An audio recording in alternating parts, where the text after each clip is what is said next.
மாணவர்கள் அனைவருக்கும் வணக்கம். நான் மீண்டும் உங்களை டான் டிவியின் கல்வி சேனல் ஊடாக சந்திப்பதில் மகிழ்ச்சி அடைகின்றேன். நாங்கள் இன்று புதியதொரு தேர்ச்சி மட்டம் ஒன்றுக்கு செல்ல போகிறோம். இறுதி காணொளி ஊடாக பொதுவிலை மட்டம், பணம், நிதி முறைமை, மத்திய வங்கி, வணிக வங்கி என்று நாங்கள் 5 தேர்ச்சி மட்டங்கள் உங்களுடைய 7வது தேர்ச்சி கூடாக மிக தெளிவான முறையில் பார்த்திருக்கிறோம். அப்போ 7வது தேர்ச்சியினுடைய தொடர்ச்சியாக இன்றைக்கு நாங்கள் பார்க்க இருக்கிற அடுத்த பகுதி அரச பொருளாதாரம். தேர்ச்சி 8 பிள்ளைகள் அரச பொருளாதாரம். அரச பொருளாதாரம் என்றும் சொல்லலாம், பொது பொருளாதாரம் என்றும் சொல்லலாம், பப்ளிக் எக்கானமி. அப்போ நீங்கள் பார்க்குற அடுத்த தேர்ச்சி 8வது தேர்ச்சி அரச பொருளாதாரம் அல்லது பொது பொருளாதாரம். ரைட். அப்போ இந்த பொது பொருளாதாரம் 8வது தேர்ச்சியாக இருக்கின்றது.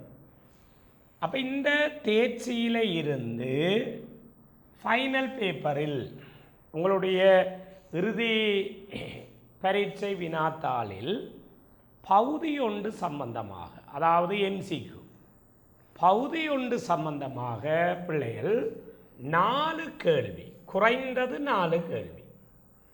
அப்போ எம்சிக்யூவில் குறைந்தது 4 வினாக்கள் இந்த தேர்ச்சியூடாக தரப்படும்.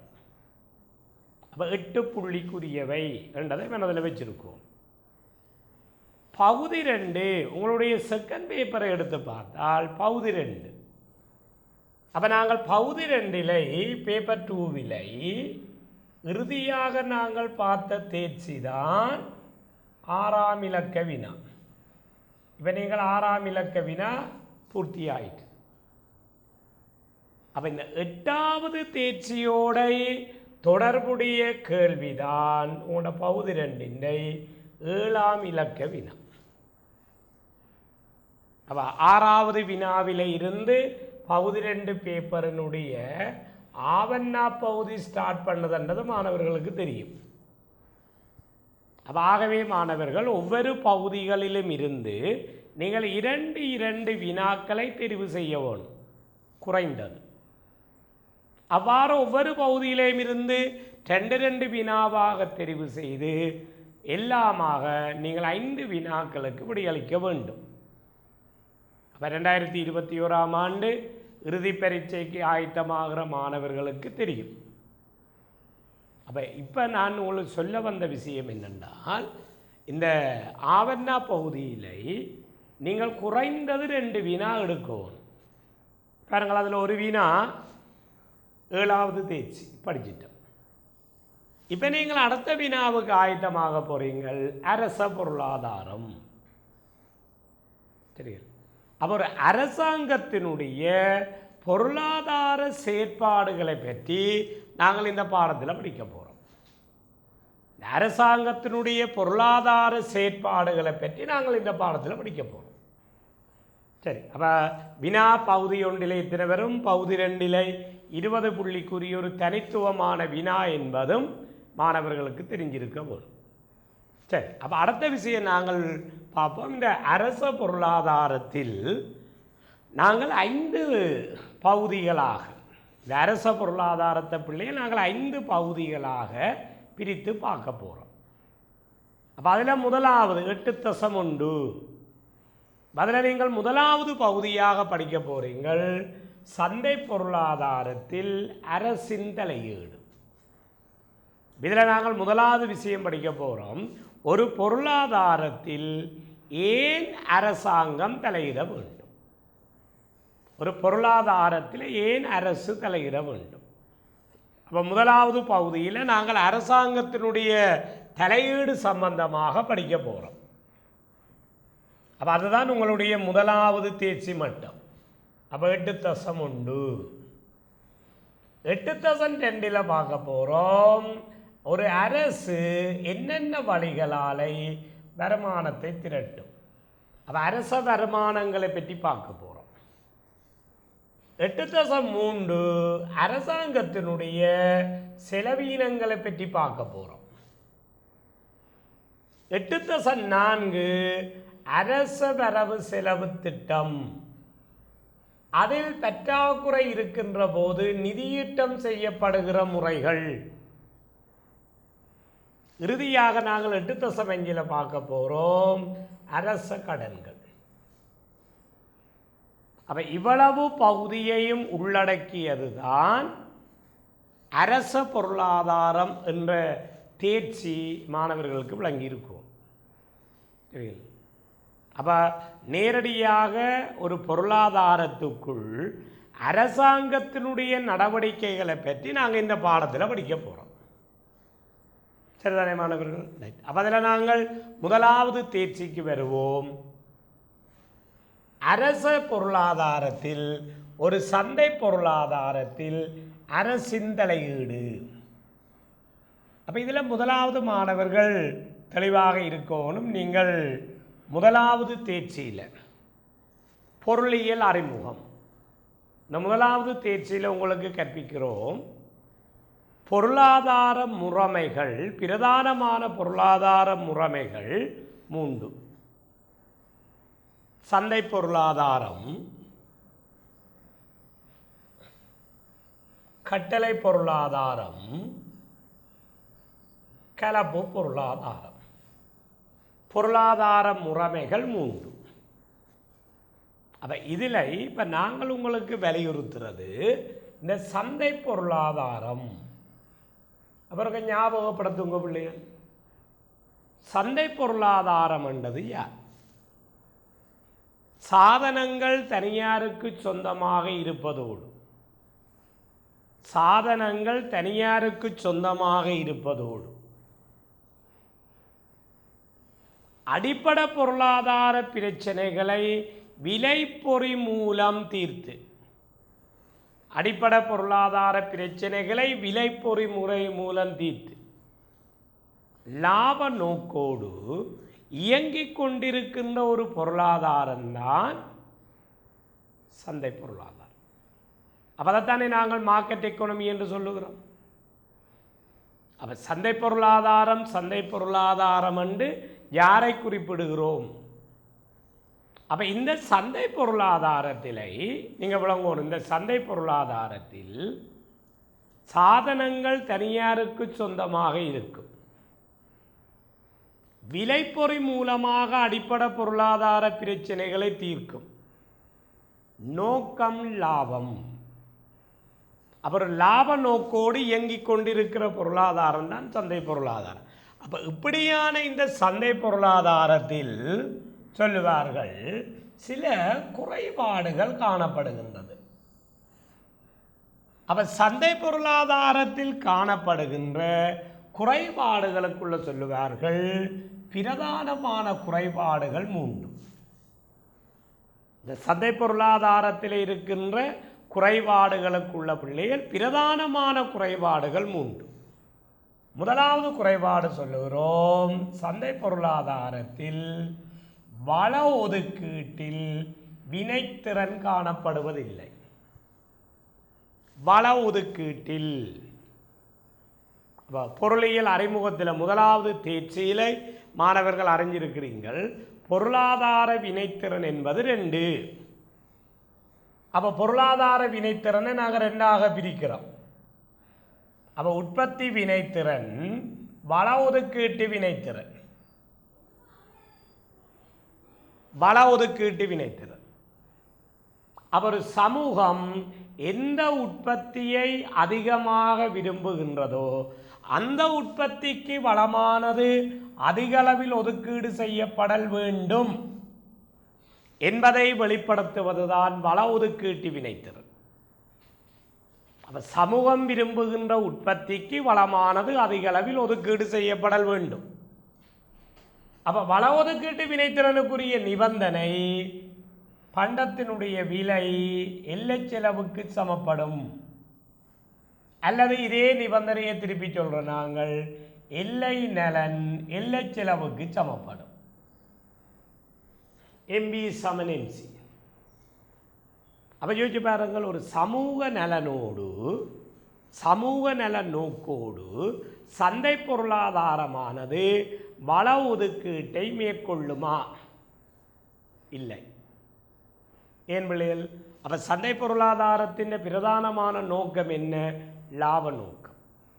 அப்போ லாப நோக்கோடு தானே இயங்கி கொண்டிருக்கு.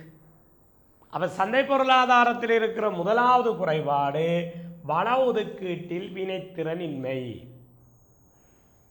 இரண்டாவது குறைபாடு சொல்லுகிறோம், விலை உறுதிப்பாடு இல்லை. விலை உறுதிப்பாடு இருக்காது. ஒரு நாட்டினுடைய பொதுவிலை மட்டத்தை நிலையாக வைத்திருப்பது தனியாருடைய நோக்கம் இல்லைத்தானே. அப்போ இதை நாங்கள் ஏற்கனவே மத்திய வங்கியில் வச்சு படிப்பிக்க சொல்லி தந்தான். இலங்கை மத்திய வங்கியின் பிரதானமான நோக்கம் விலை மற்றும் பொருளாதார உறுதிப்பாடு. அப்போ சந்தை பொருளாதாரம் விலை உறுதிப்பாட்டை மேற்கொள்வதில்லை. அப்போ விலை உறுதிப்பாடு அங்கே இருக்காது. மூன்றாவது குறைபாடு சொல்லுகிறோம், வருமான சமமின்மை. அப்போ வருமானம் சொத்துக்கள் என்பன நியாயமான முறையில் பங்கீடு செய்யப்படாது. அப்போ இந்த பொருளாதாரத்தில் வருமானத்தில் ஒரு ஏற்றத்தாழ்வு இருக்கும். ஒரு வருமானத்தில் ஒரு அன்பேலன்ஸ் பெரிய அளவில் இருக்கும். அப்போ வருமான சமமின்மை என்பது இந்த பொருளாதாரத்தில் தொடர்ந்து கொண்டே இருக்கும். வருமான சமமின்மை இருக்கும். அப்போ இந்த மூன்றும் சந்தை பொருளாதாரத்தில் இருக்கின்ற பிரதானமான குறைபாடுகள். இதை முதலாவது மாணவர்கள் விளங்கிக் கொள்ளுங்கள். ஒரு சந்தை பொருளாதாரத்தில் பிரதானமான குறைபாடுகள் ஒன்று வள ஒதுக்கீட்டில் வினைத்திறன் இன்மை. வினைத்திறன் செயற்திறன் எல்லாம் ஒரே கருத்து. அப்போ வள ஒதுக்கீட்டில் வினைத்திறன் இல்லை. இரண்டாவது விலை உறுதிப்பாடு இல்லை. மூன்றாவது வருமான சமமின்மை, வருமான ஏற்றத்தாழ்வு இருக்கு. அப்போ ஆகவே இந்த மூன்று குறைபாடுகளும் சந்தை பொருளாதாரத்தில் காணப்படுகின்ற பிரதானமான குறைபாடுகள். அப்போ இந்த குறைபாடுகளை நிவர்த்தி செய்வதற்கு பாருங்க, இந்த குறைபாடுகளை நிவர்த்தி செய்வதற்கு இந்த பொருளாதாரத்தில் அரசாங்கம் தலையிட போகுது. அவைப்பயணி மாணவர்களுக்கு விளங்கோணும், ஒரு சந்தை பொருளாதாரத்திலே ஏன் அரசாங்கம் தலையிட வேண்டும்? அந்த சந்தை பொருளாதாரத்தில் இருக்கிற குறைபாடுகளை நிவர்த்தி செய்ய. அப்போ சந்தை பொருளாதாரத்தின் பிரதானமான குறைபாடுகள் மூன்று குறைபாடுகளையும் சுட்டி காட்டியிருக்கிறோம். அப்போ ஆகவே அப்போ உங்களோட முதலாவது விஷயம், ஒரு சந்தை பொருளாதாரத்தில் அரசாங்கத்தினுடைய தொழிற்பாடுகள் என்ன? ஒரு சந்தை பொருளாதாரத்தில் அரசாங்கம் என்ன செய்யும்? அப்போ சந்தை பொருளாதாரத்தில் அரசின் தொழிற்பாடும் பரீட்சை வினாத்தாளில் வினாவை கேட்கிறார்கள். கலப்பு பொருளாதாரத்திலே மாணவர்களுக்கு தெரியும், பகுதியளவு அரசு, பகுதியளவு அரசு தனியார். அப்போ கலப்பு பொருளாதாரத்தில் அரசாங்கத்தினுடைய தொழிற்பாடுகள் என்ன? அப்போ இந்த தொழிற்பாடுகளை நாங்கள் வகைப்படுத்தி பார்க்க போகிறோம். சந்தை பொருளாதாரத்திலே அரசாங்கத்தினுடைய தொழிற்பாடுகளை பாருங்க, நாங்கள் 7 தலையங்கங்களாக பிரிச்சிருக்கிறோம். அதில் முதலாவது விடயம் வள ஒதுக்கீட்டில் வினைத்திறனை ஏற்படுத்துதல். பாருங்க, இங்கே சொன்னமே வள ஒதுக்கீட்டில் வினைத்திறன் இல்லை என்றது குறைபாடு, சந்தை பொருளாதாரத்தின் குறைபாடு. அப்போ அந்த வள ஒதுக்கீட்டில் வினைத்திறன் இன்மை, அந்த குறைபாட்டை நிவர்த்தி செய்கிறதுக்கு இங்கே அரசு தலையிடும். அப்போ சந்தை பொருளாதாரத்தில் அரசாங்கத்தின் முதலாவது தொழிற்பாடு வள ஒதுக்கீட்டில் வினைத்திறனை உருவாக்குதல். பாருங்க, அப்போ வள ஒதுக்கீட்டில் வினைத்திறனை உருவாக்குவதற்காகத்தான் இப்பொருளாதாரத்தில் அரசாங்கம் பொது பண்டங்களை வழங்கும். தனியாக படிக்க போகிறோம். வெளிவாரிகளை கையாளும். வெளிவாரி விளைவுகளை ஒழுங்கமைத்துக் கொண்டிருக்கும். வெளிவாரி விளைவுகளை நிறைவில் போட்டியை தவிர்க்கும். நிறைவில் தனியுரிமை போட்டி, சிலருரிமை ரெண்டையும் சேர்த்து நாங்கள் நிறைவில் போட்டி என்று சொல்லுவோம். அப்ப நிறைவில் போட்டியை தவிர்க்கும். பொது சொத்துக்கள் மீதான உரிமையை உறுதிப்படுத்தும். இந்த 4 விஷயமும் பிள்ளைகள் இந்த முதலாவது தொழிற்பாட்டுக்கு கீழே தான் வருகிறது. அதாவது வள ஒதுக்கீட்டில் வினைத்திறனை உருவாக்குவது. வள ஒதுக்கீட்டில் வினைத்திறனை உருவாக்குவது. 2வது பாருங்கள், அங்கே நாங்கள் சொன்னோம் வருமான பங்கீட்டில் நியாயம் இல்லை. அப்ப சந்தை பொருளாதாரத்தில் அரசாங்கம் வருமான பங்கீட்டிலை நியாயமான முறையை செய்யும். அப்ப வருமான மறுபங்கீட்டில் நியாயத்தன்மையை கொண்டு வரும். 3வது பேரின பொருளாதார உறுதி, அங்க உறுதி இல்லை என்று சொன்னோம், குறைபாட்டில் உறுதியை கொண்டு வரும். 4வது பொருளாதார வளர்ச்சியையும் நிலைபேறான அபிவிருத்தியையும் மேம்படுத்துதல். பொருளாதார வளர்ச்சியையும் நிலைபேறான அபிவிருத்தியையும் மேம்படுத்துதல். பொருளாதார உட்கட்டமைப்பு வசதிகளை ஊக்குவித்தல். போட்டித்தன்மையை உறுதிப்படுத்தும் நிர்வாக கட்டுப்பாடுகளை மேற்கொள்ளுதல். போட்டித்தன்மையை உறுதிப்படுத்தும் நிர்வாக கட்டுப்பாடுகளை உறுதிப்படுத்துதல். இறுதியாக 7வது வினைத்திறனான சந்தை கட்டமைப்பை உருவாக்குவதற்குரிய சட்ட கட்டமைப்பை ஸ்தாபித்தல். அப்ப இந்த 7ம் ஒரு சந்தை பொருளாதாரத்தில் அரசின் தொழிற்பாடு. அப்ப பாருங்க, இந்த நான் சொன்ன இந்த தலையங்கத்தை பிள்ளைகள் பரீட்சை வினாத்தாளில் வேறு வேறு பதங்களை பயன்படுத்தி என்றெல்லாம் கேட்பார்கள். இவ கேட்போம், சந்தை பொருளாதாரத்தில் அரசாங்கத்தின் வகிபாகம் என்ன? அப்ப சந்தை பொருளாதாரத்தில் இப்ப அரசாங்கத்தின் வகிபாகம் என்ற அவங்களுக்கு விளங்கணும். சந்தை பொருளாதாரத்தில் அரசாங்கம் என்ன செய்யும்? அப்ப சந்தை பொருளாதாரத்தில் அரசாங்கத்துக்கு என்ன வேலை இருக்கு, அங்கே அரசு என்ன செய்ய போகுது, இதான் அந்த வகிபாகம். அப்ப அதை தொழிற்பாடென்றும் சொல்லலாம், வகிபாகம் என்றும் சொல்லலாம். சந்தை பொருளாதாரத்தில் அரசாங்கத்தினுடைய வகிபாகம். அப்ப அந்த வகிபாகம் என்றது விளங்கி இருக்கும். அப்ப தொழிற்பாடென்னும் கேட்கலாம், வகிபாகம். அப்ப முதலாவது விஷயம். அப்ப இதுல நாங்கள் ஒவ்வொரு விடயமாக எடுத்து ஆராய போறோம். சந்தை பொருளாதாரத்தில் வள ஒதுக்கீட்டில் வினைத்திறனை உருவாக்க அரசு தலையிடும். அப்ப இதுல நீங்க முதலாவது விடயத்தை மாணவர்கள் கற்றுக்கொள்ளணும். இந்த வள ஒதுக்கீட்டிலை ஒரு நியாயமான வள ஒதுக்கீட்டு தன்மை இல்லாமல் இருந்தால், பொருளாதார உறுதிப்பாடு இல்லாமல் இருந்தால், அந்த அவலத்தையும் சேர்த்து பேர் வைத்திருக்கிறோம் சந்தை தோல்வி. இதுதான் மார்க்கெட் ஃபெயிலியர். அப்ப வள ஒதுக்கீட்டில் பாருங்க, இந்த சந்தை தோல்விக்குரிய வரவிலக்கணம் மாணவர்கள் எழுதிக்கை 3 விடயம். முதலாவது பாருங்கள், வள ஒதுக்கீட்டில் செயற்திறனின்மை. என்றால் அங்க வள ஒதுக்கீட்டில் வினைத்திறன் இல்லாத நிலை. அப்ப உங்களுக்கு விளங்கணும், வள ஒதுக்கீட்டில் வினைத்திறனற்ற நிலை. 2வது வள ஒதுக்கீட்டிலை நியாயத்துவமின்மை. வள ஒதுக்கீட்டில் நியாயத்துவம் இல்லை என்றால் அந்த வள ஒதுக்கீட்டு கூடாகத்தான் வருமான பங்கீடு என்பது நடக்க போகுது. அப்ப அந்த வருமான பங்கீட்டில் ஒரு நியாயம் இல்லாத நிலை, பொருளாதார ரீதியில் உறுதியற்ற தன்மை, இந்த 3ஐயும் சேர்த்து பேர் வைத்திருக்கிறோம் சந்தை தோல்வி. அப்ப இதுல முக்கியமாக பிள்ளைகள் இந்த 3லையும் முதலாவது விடயம்தான் எங்களுக்கு முக்கியமானது. அதாவது வள ஒதுக்கீட்டில் செயற்திறனின்மை. அப்ப வள ஒதுக்கீட்டிலே வினைத்திறன் இல்லாத நிலையை சந்தை தோல்வி என்று சொல்லுகிறோம். அப்போ இனி மாணவர்கள் நீங்கள் சந்தை என்ற செயற்பாட்டை யோசிச்சு பாருங்க. ஒரு சந்தையில் கொள்வனவாளனும் இருப்பான், விற்பனையாளனும் இருப்பான். அப்போ கொள்வனவாளனுடைய பக்கத்தை விளங்கப்படுத்துவதுதான் கேள்வி. அப்போ கேள்வி பக்கம் என்றது மாணவர்களுக்கு தெரியும், உண்மையில் நுகர்வு பக்கம். கேள்வி என்பது நுகர்வு பக்கம். அப்போ இது நுகர்வு பக்கம். ஒரு பண்டத்தினுடைய நிரம்பல் என்பது உற்பத்தி பக்கம். இதில் விளங்க ஒரு பிள்ளை.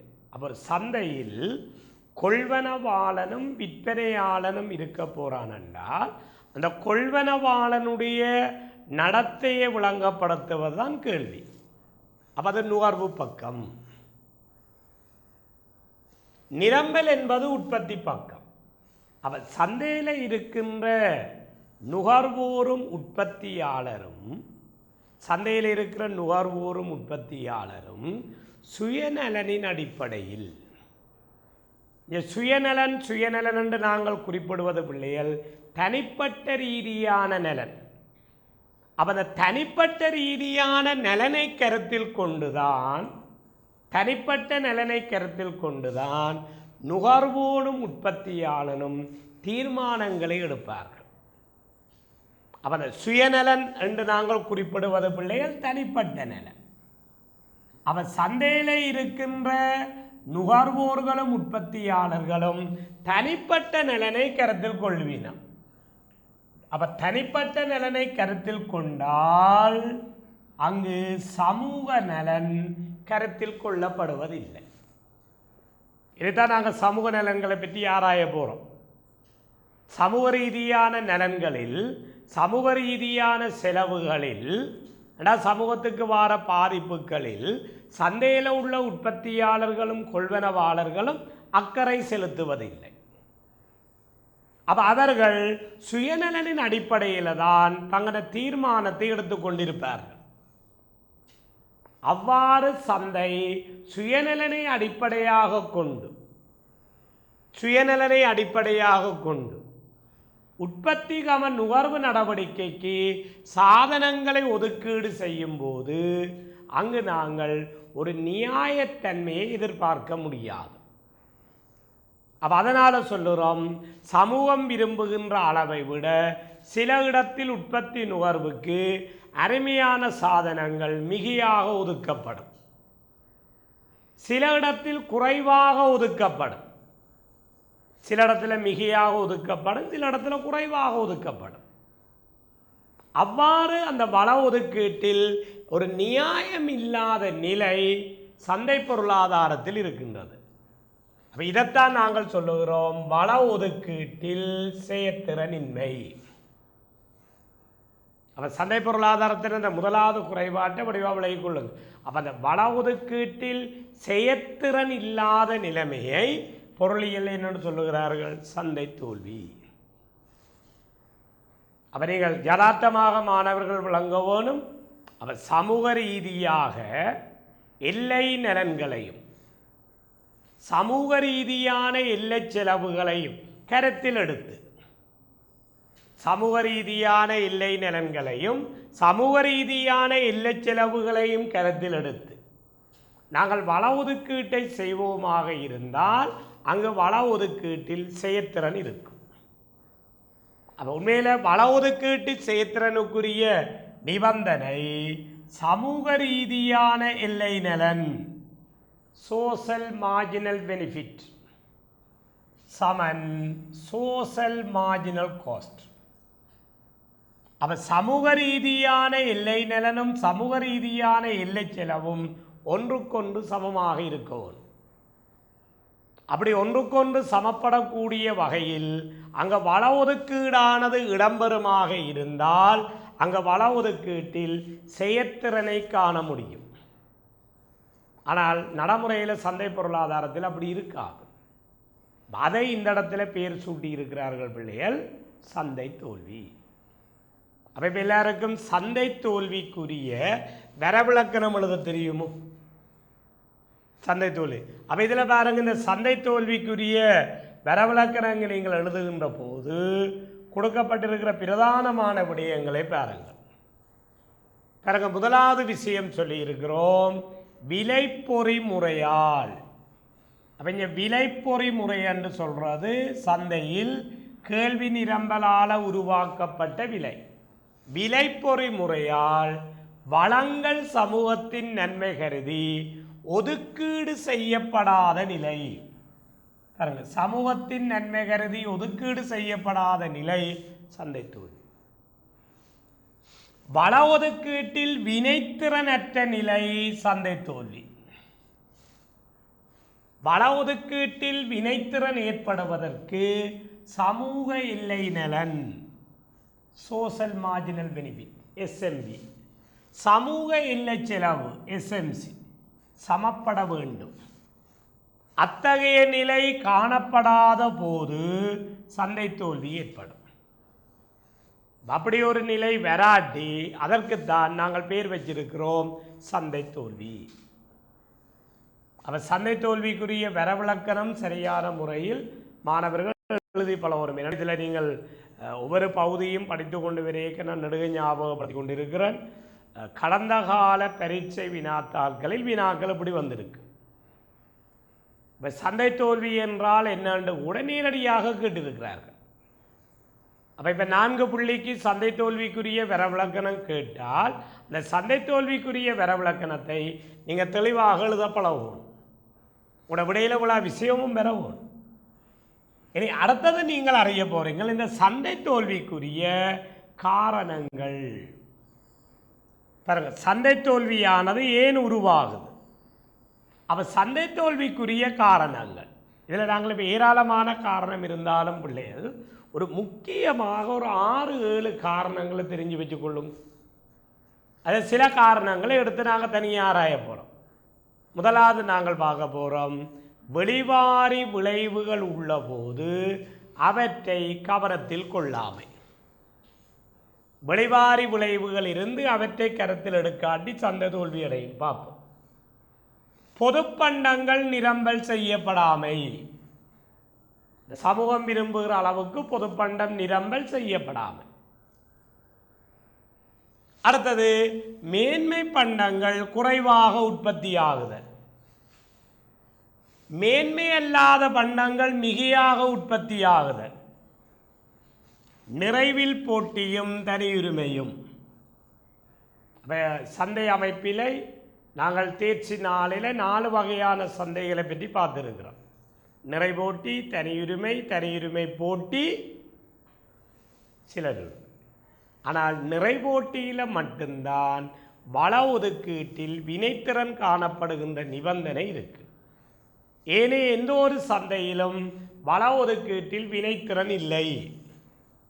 ஆகவே நிறைவில் போட்டி, தனியுரிமை. தகவல்கள் பூரணமற்றதாக இருத்தல். பொது வளங்கள் படிக்க போகிறோம். பொது பண்டம் வேறு, பொது வளம் வேறு. பொது வளங்கள் மிகை பயன்பாட்டுக்குட்படுதல்.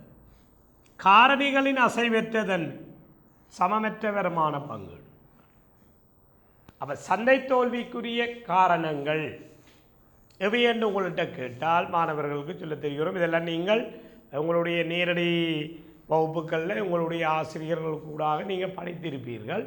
தற்செயலாக இதை பாடம் படிக்க தவறிய மாணவர்களுக்கு நான் பிரதானமான விடயங்கள் எல்லாம் சொல்லிக்கொண்டு வா. இதில் எந்த ஒரு உங்களோட பாடத்திட்டத்துக்குரிய பிரதானமான எந்த ஒரு விடயங்களையும் நாங்கள் தவிர்த்து விடவில்லை. அப்போ சந்தை தோல்விக்குரிய வரவிலக்கணம் எழுத தெரியணும், சந்தை தோல்விக்குரிய காரணங்கள் சொல்ல தெரியணும். அப்போ இனி இதில் நீங்கள் இப்போ பார்க்க போறீங்கள், இந்த சந்தை தோல்விக்குரிய முதலாவது காரணம் வெளிவாரி விளைவுகள் உள்ள போது அவற்றை கருத்தில் எடுக்காமை. இந்த வெளிவாரி விளைவுகள் உள்ள போது அவற்றை கருத்தில் எடுக்காட்டி அங்கே சந்தை தோல்வி வரும்.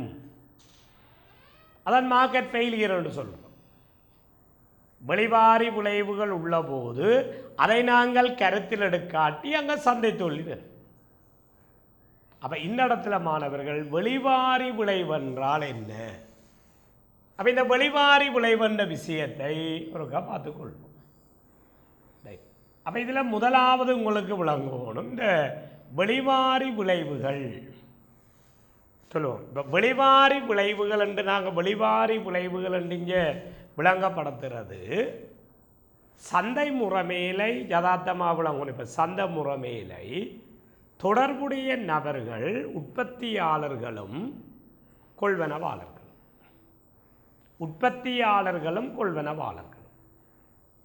சரி. அப்போ ஒரு செயற்பாடு பாருங்க, ஒரு செயற்பாடு சந்தைக்கூடாக இடம்பெறுதென்றால் அது கொள்வனவாளனோடும் உற்பத்தியாளனோடும் தொடர்புபட்டவையாக இருக்கும். கட்டாயம் உற்பத்தியாளனோடும் கொள்வனவாளனோடும் அது தொடர்புபட்டதாக இருக்கும். அப்ப இவ்வாறு சந்தையில் இடம்பெறுகிற செயற்பாடு ரெண்டு தானே.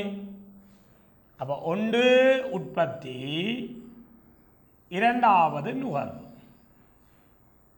அப்போ உற்பத்தியைத்தான் நீங்கள் நிரம்பல் பக்கத்தால் பார்க்க போறீங்க, நுகர்வைத்தான் நீங்கள் கேள்வி பக்கத்தால் பார்க்க போறீங்க. அப்போ வெளிவாரி விளைவண்டா என்ன பாருங்கள். அப்போ ஒரு நபரோ அல்லது ஒரு நிறுவனமோ, ஒரு நபராக இருக்கலாம் அல்லது ஒரு நிறுவனமாக இருக்கலாம். அப்போ ஒரு நபரோ அல்லது நிறுவனமோ உற்பத்தி அல்லது நுகர்வு கர்மம் ஒன்றில் ஈடுபடும் போது, உற்பத்தி அல்லது நுகர்வு கர்மம் ஒன்றில் ஈடுபடும் போது அதனோடு தொடர்புபடாத பிறருக்கு ஏற்படுகின்ற நன்மை அல்லது தீமை. அப்போ ஒரு உற்பத்தியோ அல்லது ஒரு நுகர்வோ இடம்பெறும் போது அதனோடு தொடர்புபடாதவர்கள், அப்போ இங்கே அதனோடு நேரடியாக தொடர்புபடாதவர்கள் என்றால் அவர்கள் யார்? மூன்றாம் தரப்பினர், தேர்ட் பார்ட்டி. அந்த மூன்றாம் தரப்பினர்களுக்கு ஏற்படுகின்ற நன்மை அல்லது தீமை, அந்த நன்மை அல்லது தீமையைத்தான் என்னென்று சொல்லுகிறோம்? வெளிவாரி விளைவு.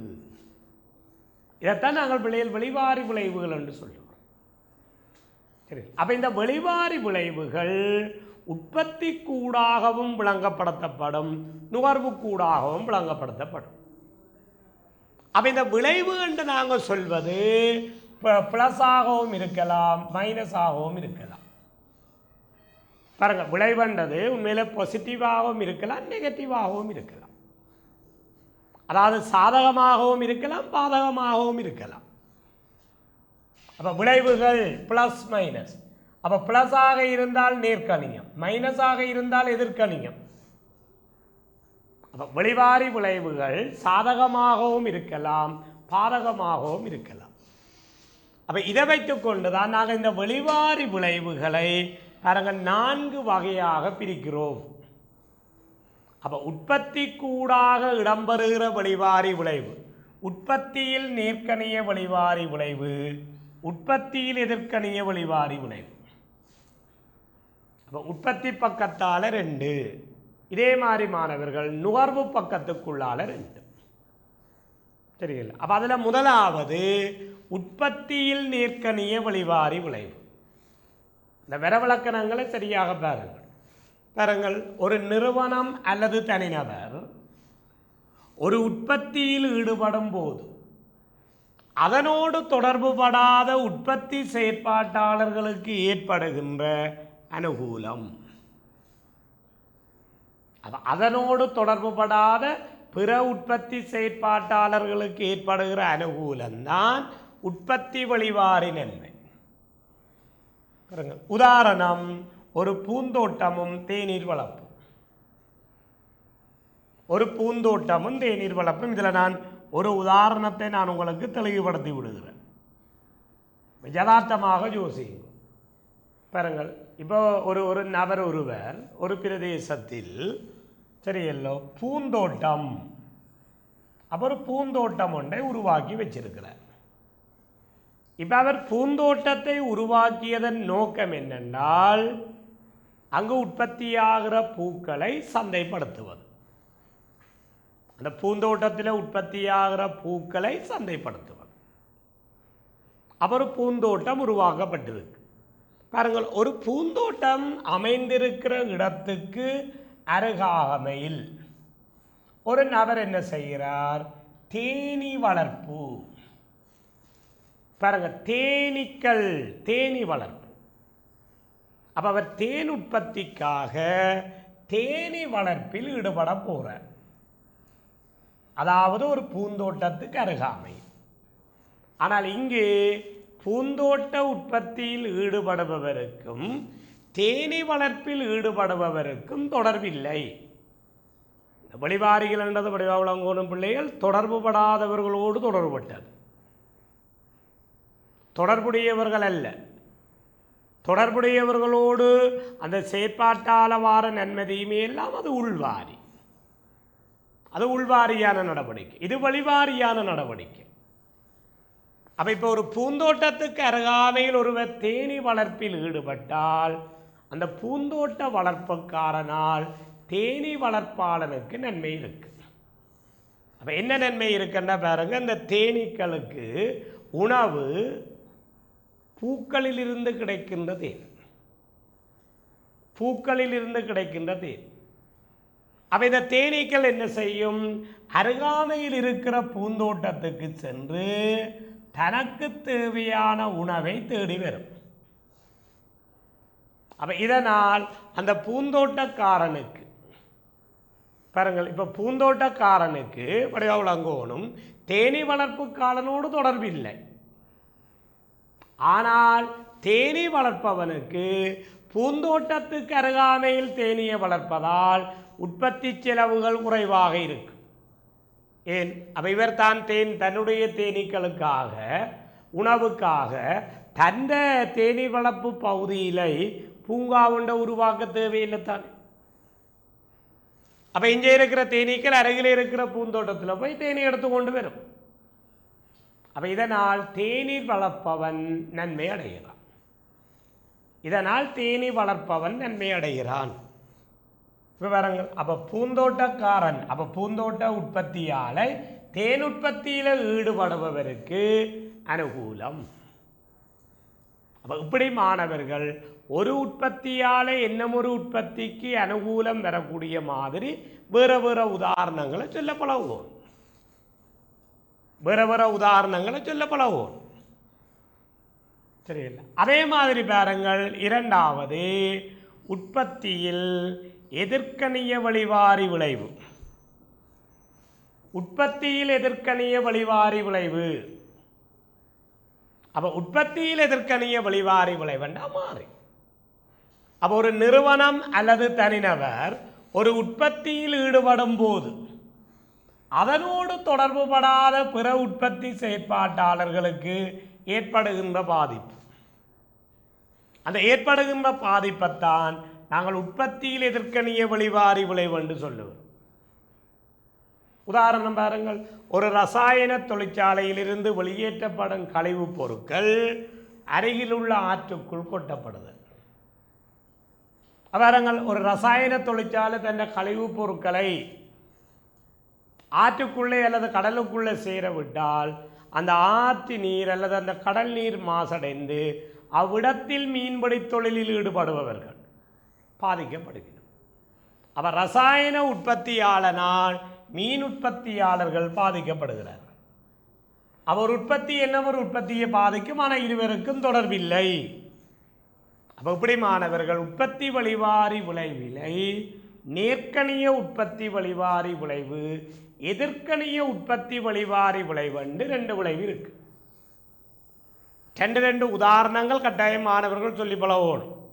அப்போ உற்பத்தியில் நேர்க்கணிய வழிவாரி விளைவுக்கு ஒரு உதாரணம், உற்பத்தியில் எதிர்க்கணிய வழிவாரி விளைவுக்கு ஒரு உதாரணம். அப்போ இந்த காணொளி ஊடாக நாங்கள் இன்றைக்கு பார்த்த விஷயம் பிள்ளைகள், அப்போ சந்தை தோல்வி என்னென்று பார்த்து சந்தை தோல்விக்குரிய காரணங்கள் பார்த்து அதில் உற்பத்தி வழிவாரி விளைவு என்றால் என்ன, அப்போ உற்பத்தி வழிவாரி விளைவு வரைக்கும் பார்த்துட்டோம். அப்போ இவ்வளவு நேரமும் நான் சொன்ன கருத்தை செவிமடுத்த மாணவர்களுக்கு நன்றியை கூறி விடைபெறுகின்றேன். நன்றி, வணக்கம்.